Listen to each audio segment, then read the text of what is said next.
Hi, my name's Brian, and I just ordered a factory recoil springs and guide rod for this 9-year-old LCP.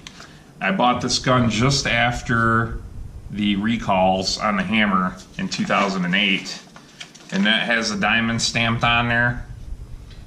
This one doesn't have the diamond stamped on because the number is 1 digit off from the recalled. So after they got all the recalls sorted out, this was one of the first reissues when they started selling them again.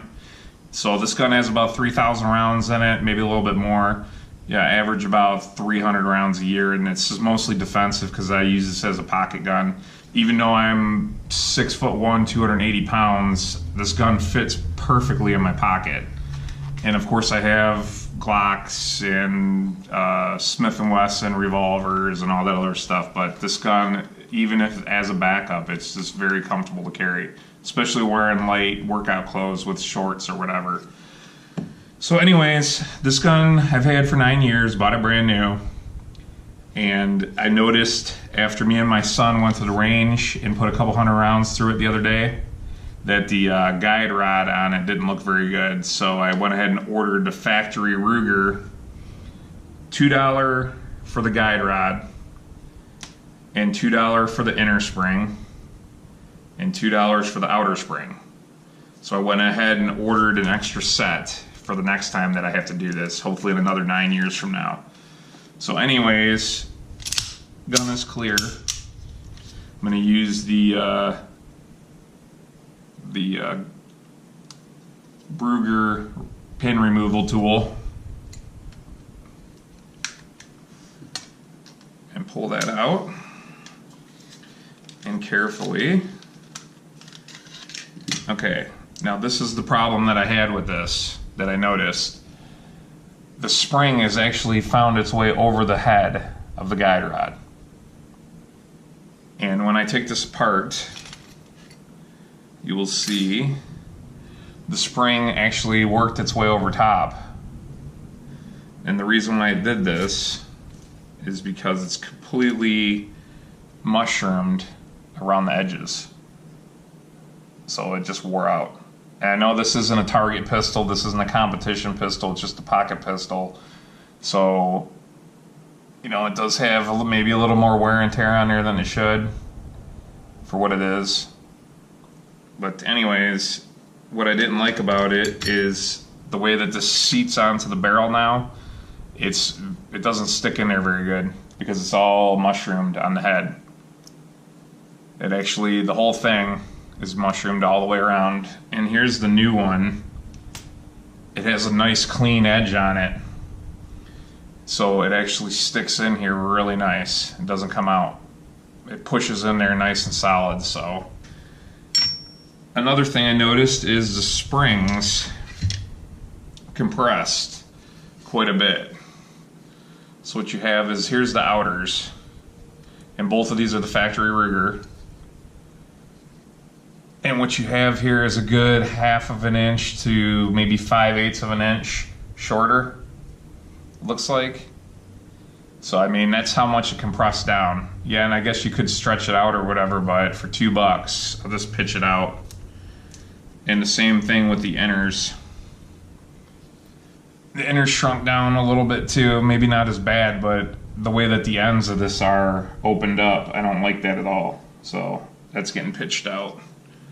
So anyways, for $6, you get the whole replacement set. And I know they have aftermarket ones with extra pounds of pressure. Instead of it being the 9 pounds, you go to the 13 or the 11 or whatever you want to, and I'm not interested in all that. This one's worked just fine. I fired plus P ammo, Underwood plus P. I've shot pretty much all kinds of stuff in here over the time, and there's a few brands, which I'm not going to mention, that the mouths on the hollow points are just a little bit too wide, and the feed ramp seems to hang up right on the edge of the feed ramp. It seems to get stuck, but I'm not going to mention names. I'm not here to be sponsored or anything. I actually have a regular full-time job. I'm just doing this for fun because I actually just had a surgery not that long ago on my elbow, and I'm just kind of wasting some time while I'm off of work. So let's put this back together.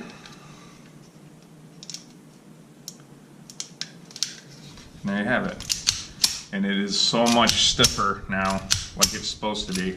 And I didn't notice it over the time that it was compressing like that and losing. But I just took it to the range and we fired quite a bit of the Hornady, the critical defense, and the I really like the Fiocchi XTP. That stuff is very good too in this. And of course some of the Winchester white box stuff, which I would never carry, but even with the spring being compressed, it didn't malfunction because of it. There's a few brands of the hollow points that are just too wide that just don't feed very well in this particular gun. Maybe not saying all LCPs, but I'm saying this LCP. So there you have it.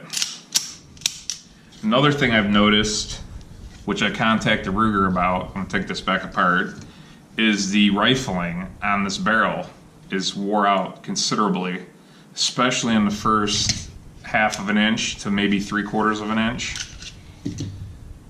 I noticed the rifling is fairly wore out, and I realize this isn't some kind of a fancy target gun or anything. I have plenty of other firearms. I've been around guns for about 30 years now, and I got my CPL 16 years ago, right after Michigan first changed the law. So I'm not new to guns, but this one does seem to be wore excessively in the first half of an inch or so. Let's see if I can pick that up on there. It's about 1/2 of an inch to 5/8 of an inch. There's no rifling left in there. I contacted Ruger. I'm waiting for them to call me back. They seem pretty friendly. They said they're going to have a representative contact me. But there is literally no rifling in the first 1/2 of an inch from the chamber side. It's gone. So hopefully they'll contact me.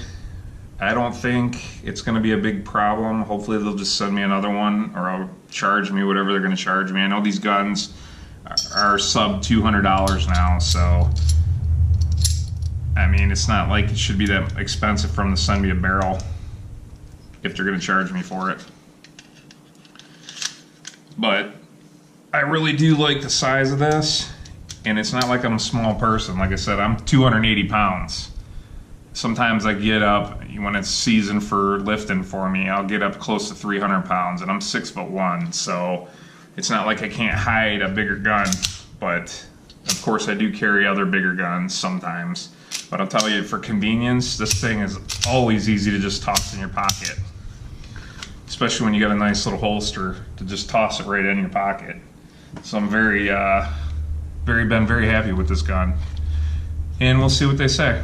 If they need to get another one and just keep this one for whatever reason, then I'm sure I'll just shoot it till there's no rifling left in there at all. Otherwise, I will get a new barrel from them. Hopefully that's the case. We will see. But anyways, the springs, they definitely compress over time. And watch the heads on these guide rods also. It seems, if I would have known how wore that was out, I would have definitely got one sooner. I didn't realize how bad that was mushroomed on this thing. I would have replaced it a lot sooner. But anyways, for $6, I got a whole nother set, and this was directly from the Ruger's website. I got one more whole set. So hopefully in about 8 or 9 years from now, I will replace it again. Anyways, thanks a lot. This was the LCP guide rod video. Thanks.